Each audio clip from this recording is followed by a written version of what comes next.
Hoje eu estou aqui para falar sobre resiliência. As pessoas falam muito que é preciso ter resiliência, sobretudo nessa fase agora que a gente está passando, né?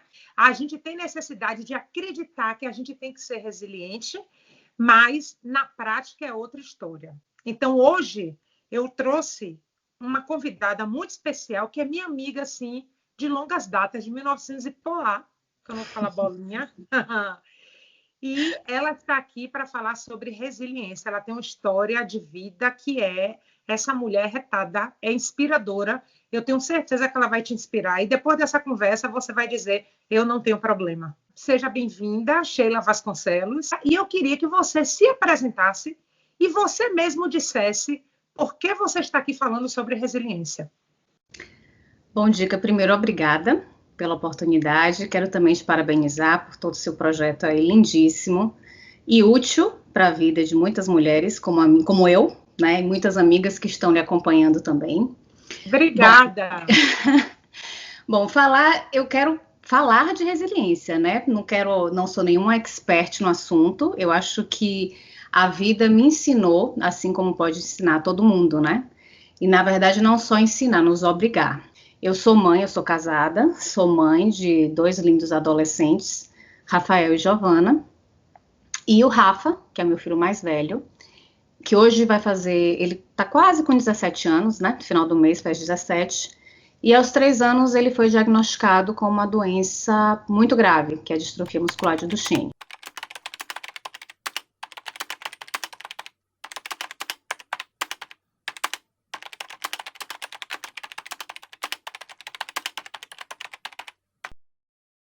É uma doença genética, é uma doença degenerativa e, assim, inesperada, porque apesar de ser genética, foi o primeiro caso na minha família e, assim, nos pegou, assim como qualquer pessoa que recebe um diagnóstico de uma doença crônica, seja ela qual for, um câncer, né? Ninguém está preparado para esse tipo de situação. Então, digamos que em 2017 eu tive que fazer essa escolha.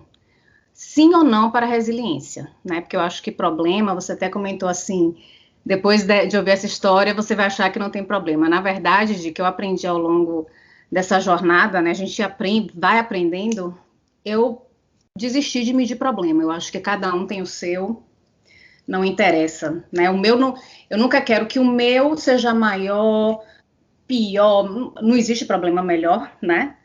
E eu acho que o que difere é você lidar com esse problema. É aí que entra a resiliência, né? E, assim, sempre que alguma mãe que recebe esse diagnóstico me procura, né? A gente acaba formando redes, né, de apoio. Eu sempre falo, olha, a gente tem 2 escolhas. Chorar, a gente deve, né? Porque luto faz parte nisso. E quando a gente fala de luto, não é só pela morte, né? É claro. Mas você escolhe ou ficar nele ou sair, né?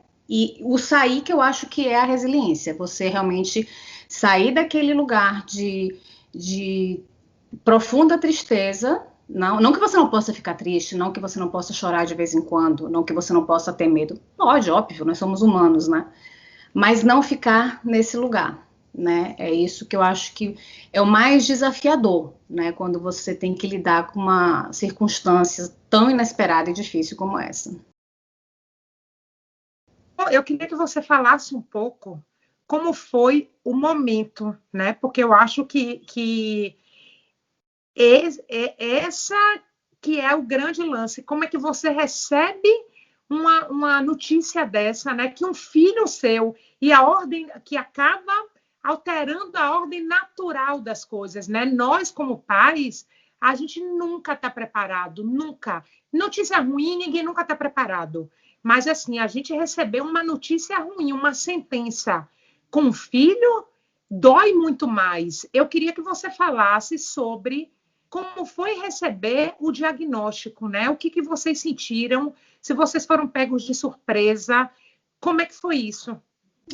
Você falou uma palavra bem forte, que é a sentença. E realmente, diagnósticos como a distrofia muscular de Duchenne, os médicos, né, muitos deles até por falta de conhecimento técnico atualizado, Porque hoje o que a gente vê muito é médico que realmente você não tem como esperar que os médicos conheçam todas as doenças raras, que são milhares, né?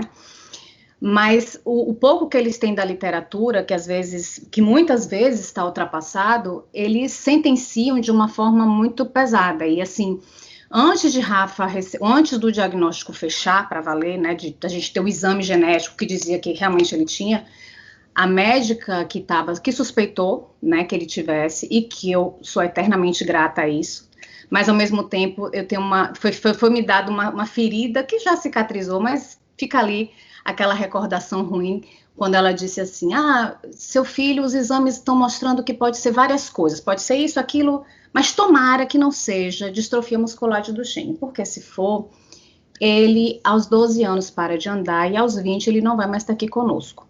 Então, assim, Nossa. nem tinha o diagnóstico fechado ainda, né? E aí você sai do consultório meio anestesiado, né?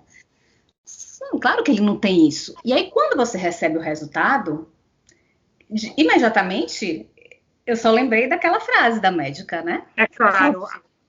E o médico é um ser que você confia. Ele estudou mais que você, né? Então, foi assustador, né? A vontade que dá de botar o filho na barriga. E eu acho que eu desesperadamente, mas não no sentido de desespero, de histerismo, né? Eu lembro bem que eu me ajoelhei. Rafa ia fazer 3 anos na época que eu abracei. A vontade que eu tinha era de colocar ele de novo na minha barriga para tentar, assim, dá para refazer e não ter, né? Porque a gente sabia que não tinha cura, não tinha, né? E foi difícil, porque são tantos medos, né? Como é que eu vou... É tanta coisa para resolver, é tanta coisa para lidar. Como é que eu vou falar para as pessoas? Eu tenho que falar, eu não tenho. Assim, meu Deus, eu tenho tanto que aprender, eu tenho tanto que agora ter que lidar com tanta coisa dentro da minha casa, da minha família, os avós, tios, amigos, é muita coisa, né? E assim, tudo isso, Dica, né? Cada momento de medo, de dor, né? Tudo isso fez parte de uma sustentação, né? E como eu estava te falando, de você escolher, ou você trazer isso para transformar, né? Ter esse processo de resiliência, de transformar isso, assim, te dar força para seguir, ou de ficar se lamentando, né? E uma doença degenerativa você não tem tempo para se lamentar, porque o tempo é o seu pior inimigo. Você tem muito o que fazer. Você não tem você não tem às vezes muitas opções, porque, enfim, a medicina não está a seu favor, a ciência não está a seu favor na velocidade, mas não dá para perder tempo chorando. Eu dei uma lida, né, sobre o assunto e vi que é uma em cada entre 3.500 e 6.000 crianças é diagnosticada com doença. E aí não passa pela sua cabeça hora nenhuma, por que eu, por que comigo, por que meu filho? Claro que passou, né? Também eu não sou tão madura assim, não. Então, assim, lógico que passou, mas foram momentos muito, como eu te falei, em nenhum momento eu entrei no desespero da histeria, daquela coisa, assim, totalmente sem equilíbrio, né? Eu me lembro que nesse dia que eu peguei o exame que confirmou, depois de ter abraçado o Rafa, eu peguei o carro e saí, e fui para a igreja, né? Eu simplesmente entrei na igreja, sentei no banco, chorei. Teve uma senhora que sentou do meu lado, ela viu que eu estava chorando, nem me perguntou o que era, ela só queria realmente me dar um acalento, né? Pegou na minha mão, tentou, assim, me deu várias palavras de conforto, né? E assim, eu tentei esse caminho, né? Fortalecer minha fé, mas ao mesmo tempo também ser muito prática.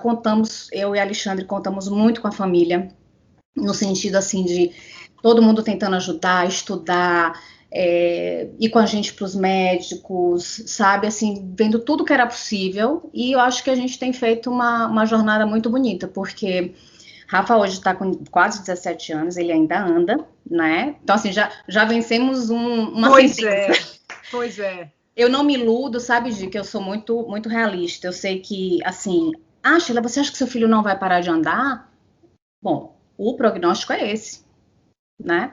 Mas, ao mesmo tempo, tudo que a gente estuda, a gente vê que pode ser diferente, né? Que, assim, ele pode parar de andar? Pode. Esse é realmente, assim, o prognóstico mais certo. Mas quanto mais tempo a gente puder estender, né, esse tempo dele andar, o tempo de vida dele, vida também, ele nos ensinou muito, que é o seguinte, eu não sei se ele foi sentenciado de uma forma por aquela médica, na verdade não pela médica, pela ciência, pela própria doença, Claro. né? Mas eu não sei se eu vou morrer primeiro, né? A gente não sabe, então A gente não sabe. um grande aprendizado é viver o presente, né? Não é simplesmente não fazer planos, a gente precisa fazer planos, mas você não fica com um olhar tão desesperador pelo futuro, você dá uma atenção muito maior para o presente, né? Eu acho que isso é um aprendizado muito forte nessa caminhada. Isso é uma grande lição. E, assim, é o que todo mundo prega, que a gente tem que viver o presente. E eu estava até agora almoçando com o chefe e falei para ele, a gente está com uma pessoa muito próxima, entubada no hospital, e a gente teve uma outra notícia agora, ruim, né?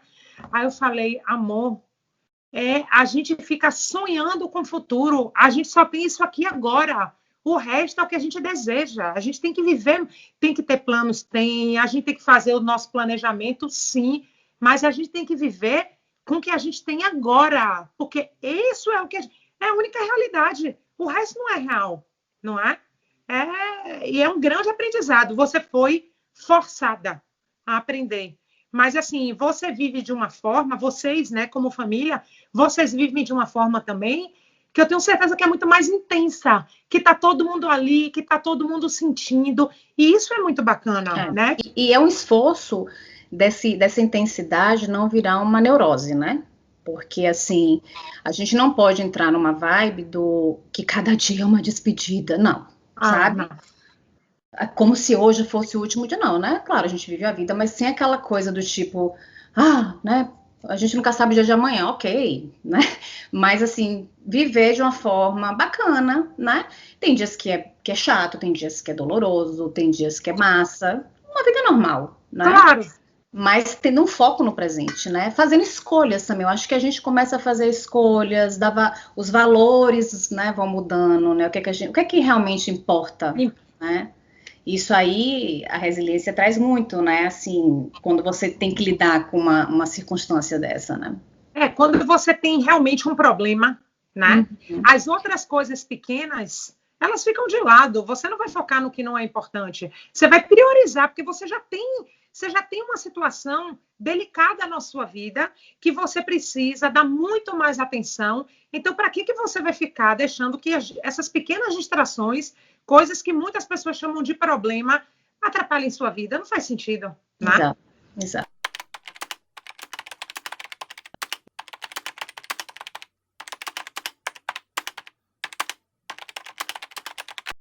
Ele tem uma falta de proteína no corpo dele, que causou a doença, né? Porque a proteína que justamente atua na questão muscular. É uma proteína vital para os músculos e que ele tem uma falha genética. O gene que produz essa proteína, no caso dele, tem essa falha, e aí não produz a proteína. Por isso que ele tem a fraqueza muscular, e por isso que é degenerativo, porque o músculo dele, você quando tem uma lesão muscular, por exemplo, você vai ter uma certa regeneração, né, do seu músculo após essa lesão. No caso deles, não, né? Então, e a gente tem músculo não só na perna, no braço, é no corpo todo, inclusive coração, pulmão, enfim, né? Parte respiratória, né? Enfim, então assim a coisa é bem complexa. Se para os pais é uma coisa muito difícil, eu imagino para uma criança, à medida que ela vai crescendo e tomando consciência acerca de si, acerca do seu corpo e vai percebendo as limitações. Foi difícil, para nossa sorte. Quando o Rafa foi diagnosticado, ele estava com acompanhamento com psicólogo, porque o que nos levou ao diagnóstico foi porque ele demorou a falar. Na época, nem era um dos sintomas clássicos, hoje em dia ele até já é mais reconhecido o atraso na fala, porque Rafa também tem distúrbios de aprendizagem, né, isso tudo está relacionado com a distrofia muscular de Duchenne. Então, a psicóloga, que até hoje está com ele, por sinal é a mesma psicóloga, até brinco com ela, falei, eu aposto que esse é o paciente que você mais vai demorar para dar alta, né? Depois de tantos anos, 14 anos aí de terapia. Mas é porque ele precisa desse acompanhamento. Claro, né? Claro. Então, assim, foi muito bacana, porque aí a gente teve esse suporte, até mesmo, assim, para lidar. Você não pode, de repente, abrir uma enciclopédia na frente do seu filho. Olha, meu filho, você tem isso aqui, a doença é essa, né? Não, né? Você tem que responder perguntas, muitas vezes perguntas difíceis, porque ele vai sentir. Ele começa a não poder fazer coisas que outras crianças não fazem, mas a gente sempre tentou, sabe, Dica, dar muita leveza, né? Você não pode isso, mas você pode aquilo, né? A gente teve muito essa coisa. Você não pode fazer isso, mas você é muito bom fazendo outra coisa, outras coisas, né? Rafa tem muito talento artístico, a gente sempre incentivou, ele fez cursos, né? Assim, hoje ele tem muito interesse não só pela arte, mas pela culinária também, pela gastronomia. Tá meio como o projeto de vida dele associar arte e gastronomia. Então, assim, a gente sempre tentou mostrar. Tem os momentos bem difíceis, até daquela famosa pergunta, por que Deus me fez assim? Ele já perguntou, né? E aí seu filho ele faz esse tipo de pergunta, né? Você vai responder ok, né? Então é difícil, você tenta mostrar para ele que outras pessoas também têm outras deficiências. Hoje ele já se apropriou dessa condição de ter deficiência, né? Então ele fala, porque a minha deficiência, porque aquela pessoa tem outra deficiência. Então isso para ele hoje é muito claro, né? Assim, a gente sempre tentou dar todas as respostas de forma objetiva, sem dor, sem muito drama, né? Do tipo, meu filho, você não pode, mas você pode outras coisas, ele também não pode outras coisas, da vida é assim. Na nossa vida, o que a gente mais complica é como a gente encara os problemas. O problema, às vezes, é 10% e 90% é o que a gente faz com o problema que a gente tem. E se você trata um problema que é sério de uma forma leve, torna tudo mais leve, você descomplica. E fantástico o jeito que vocês criaram ele. Esse comportamento de vocês, essa atitude de vocês, com certeza só fortaleceu ele, né?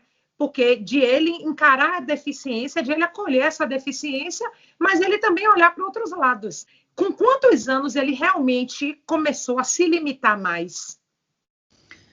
Olha, para ele, isso é muito relativo de paciente para paciente, de pessoa para pessoa, né? Não existe assim Tem meninos que param de andar bem cedo, outros mais tarde, enfim.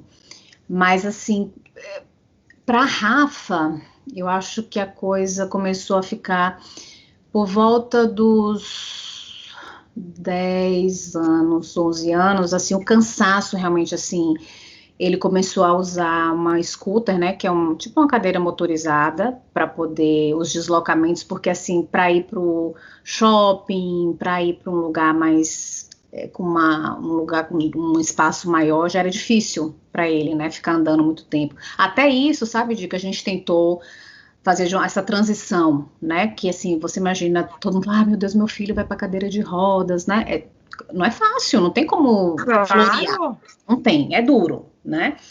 Mas, assim, a gente pensou, vamos fazer um esforço, compra essa cadeira motorizada. Eu me lembro que quando a cadeira chegou, os primos foram, ficou aquela coisa de sensação, todo mundo queria uma volta, queria uma carona.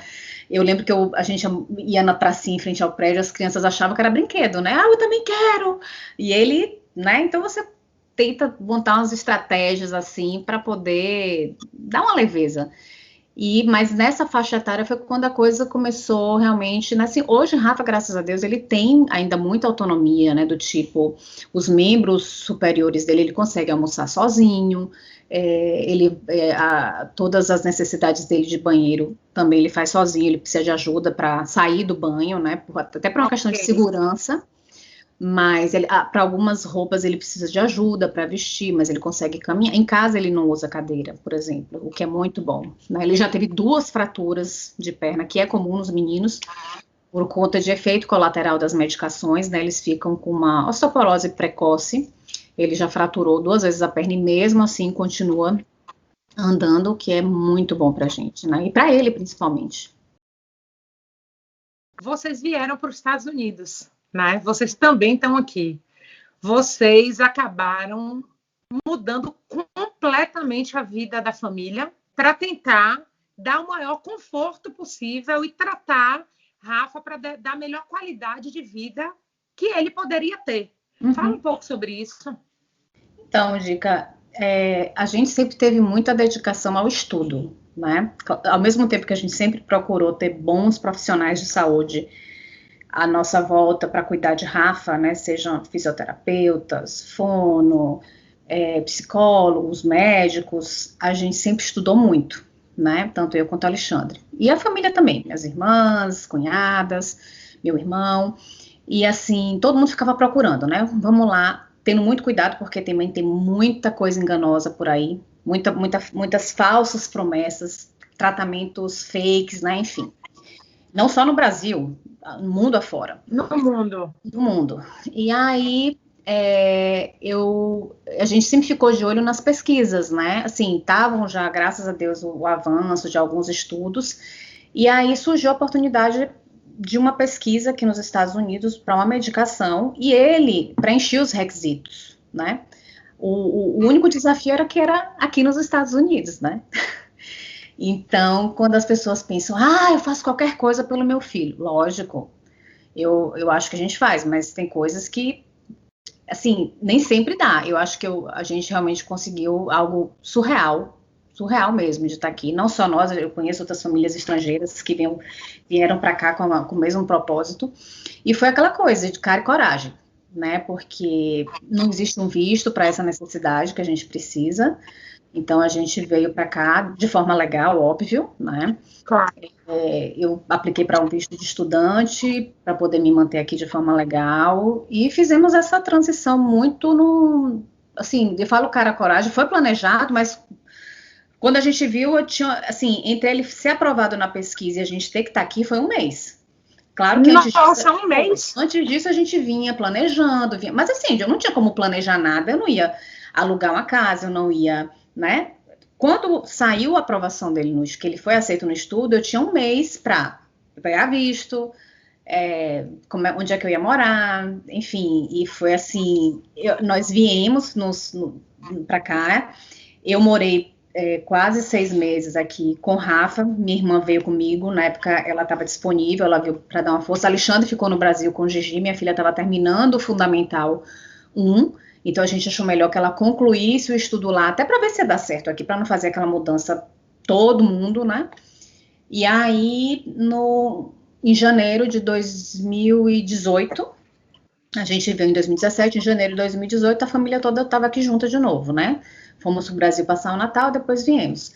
E realmente, assim, é uma experiência bacana, porque ao mesmo tempo que é muito difícil lidar com a distância, a ausência da família, a saudade, né, deles, dos amigos, ao mesmo tempo foi uma grande oportunidade para todo mundo, de crescimento pessoal, né, para a própria Giovana e o Rafael, que estão tendo a chance de estudar, mas, assim, não é um mar de rosas, né? Mas é aquela coisa das escolhas que a gente fala, né? De como você resolve encarar os problemas, né? Ou você se lamenta, né? Ou você faz escolhas. Então, a gente tem hoje um processo de escolha de viver de forma mais simples, de forma a tentar o mais harmônico possível. Tem dias que não é tão harmônico assim, óbvio, né? Claro. A vida não é perfeita, eu não sou perfeita, nunca, jamais. Mas, assim, no geral, tem sido uma experiência muito significativa. A nossa vontade de voltar para o Brasil é enorme, claro, né, da família toda. Mas a gente também é muito grato, porque a gente pôde oferecer para a Rafa, e quando eu falo a gente, porque apesar de ser uma decisão minha e de Alexandre, a própria Giovana também tem um processo, a gente também é muito grato a ela de colaborar nesse processo todo. Né? Porque ela é criança, não é ela é adolescente agora, mas... É lógico. Não, e é lógico que, assim, eu imagino vocês como pais, porque vocês têm um problema, a Rafa tem um problema de saúde, que é um problema que limita muito, e Gigi tá uma mocinha, né? Ela tem também, ela entende isso, né, como irmã, como membro da família, mas ao mesmo tempo ela tem os anseios dela, as vontades dela, então assim, essa conciliação aí não deve ser uma coisa muito fácil. E isso, até voltando lá para o comecinho, quando você me perguntou do diagnóstico, eu acho que vale a pena essa coisa da resiliência, né? Eu me lembro bem que teve uma fala de Alexandre que me marcou muito nesse processo do diagnóstico, né? Alguém da família, eu não me lembro quem na época, até porque quando você me perguntou, por que eu? Como é que aconteceu isso? Teve alguém que falou assim, poxa, Rafa estava para fazer 3 anos. A pediatra dele não viu isso antes. É difícil ver realmente. Quer dizer, é fácil se fizer um exame específico de sangue, um exame de enzima, que é o CPK, logo no iniciozinho. Se você fizer logo que nasce a criança, logo depois que nasce, já dá para identificar. Mas, enfim, não existe um protocolo para que a gente, inclusive, eu tenho um trabalho de militância, né, em associação de pais, né, de pacientes, e a gente está tentando colocar esse exame para que seja feito logo no primeiro ano de vida. Com certeza, né? Se existe o risco... E a quantidade não é tão pequena. Não Porque se você vê entre 3.500 e 5.000 crianças, se a gente for olhar a população do mundo, é muita gente. É muito. Mas aí, o que aconteceu nessa fala dessa pessoa da família, que eu realmente agora não lembro quem foi, que falou assim, poxa, essa médica não viu isso antes. E aí Alexandre falou para mim assim, ainda bem que a pediatra não viu antes. Eu falei, sério? Eu não estava muito focada nisso, né? De ficar com raiva da pediatra, enfim, de jeito nenhum. Eu falei, sério, por que você acha isso? Porque se ela tivesse visto antes, Giovana não existiria. Porque mesmo você, Sheila, sendo portadora, não sendo, porque eu não sou, né? Porque eu poderia ser e transmitir e passar a falha genética para ele, mas não sou. Mas ele falou, mesmo você não tendo a questão genética, nós provavelmente ficaríamos com medo de ter outro filho. É verdade. Que lindo isso que ele falou. É muito desprendimento, né? Ele pensar dessa forma. E é muito bacana, porque realmente, quando a gente tem... Eu nunca passei por essa experiência, mas deve dar um medo de você ter um segundo filho, por mais que você queira, você diz, ai meu Deus, como é que eu vou saber se não vai passar pelo mesmo problema, né? E aí veio o Gigi, alegrando a vida de vocês... completando a família, né? Que é fantástico. Não, é isso. E é isso que eu estou te falando. Eu acho que para todo problema, problema ele é diferente para todo mundo. Inclusive, assim, você pode ter a mesma doença numa família. O problema ele se torna diferente porque somos seres diferentes. Mas tem uma coisa que é igual para todo mundo, Dica. Eu penso. É escolha, que são 2. Não existe mais. Você escolhe 2 caminhos. Ou você enfrenta e aí vai para a resiliência, ou você se afunda e fica no caminho, na pegada mesmo da resignação, do coitado, porque vítima, né? comigo. Exatamente. Deus não nos dá uma pedra maior do que a gente pode carregar. Eu já falei isso até com você. Eu acho você assim uma fortaleza, um puta de um exemplo e de inspiração. Não é à toa que a gente está aqui conversando, não é pela nossa amizade, não é porque eu sei que você tem um filho com problema, não. É porque é você, como você encara isso, né? E como você trouxe isso, esse equilíbrio, tanto para a sua vida, para a vida de Rafa, você e Alexandre e Giovana, vocês como família. E isso, para mim, é o mais importante de tudo. Eu não sei como você, no meio dessa loucura toda, você falando, Dica, eu tenho não sei quantas dissertações para fazer, você está preocupada, mas é muito bacana ouvir de você, assim, eu não fico pensando em, não vamos me despedir, não vou me despedir, não tem nada disso, não vamos ficar com drama. E você ter uma postura dessa é uma postura muito diferenciada. Poucas pessoas na vida teriam uma postura dessa diante de uma situação de tal gravidade. Para você ter uma postura dessa, você precisa estar muito tranquila, que você faz o melhor que você pode todos os dias, que você faz tudo que está ao seu alcance todos os dias para o seu filho ter a melhor qualidade de vida que ele pode ter. É verdade. Nem sempre a gente acerta. Isso é fato. Óbvio. Claro. Mas eu acho que isso eu fico realmente muito... Assim, não existe culpa, né? Não existe nem mesmo com... Eu até brinco às vezes com Giovana, que é adolescente, né? E quando eu converso com alguém sobre esses relacionamentos, eu olho, uma coisa que eu não vou me culpar é do tipo, eu dei muita atenção para Rafa e não para Gigi. Ela vai ter que ter maturidade, e a gente tenta mostrar isso para ela. Claro, às vezes eu acabo ficando mais tempo com o irmão, por uma questão de necessidade de dependência, que, enfim, por conta da doença. Mas, assim, procuro equilibrar, né? Às vezes desequilibra um pouco, mas a gente vai tentando ajustar. Tento ser forte, né? São poucas as vezes que eu choro. Não sou contra choro, admiro quem chora. Às vezes eu tenho os meus momentos raros, mas tenho, digo que é para lubrificar a engrenagem, né? Passar um olhinho. Quando vê minha filha, sai de perto, porque é tipo assim, né? Horas chorando. Mas também, assim, acontece uma vez a cada 2 anos, assim, para dar uma renovada, assim. Mas, enfim. Mas é bom, porque você precisa colocar isso para fora também de alguma forma, e tem momentos que a coisa está por uma gota e às vezes é uma bobagemzinha que aconteceu, né?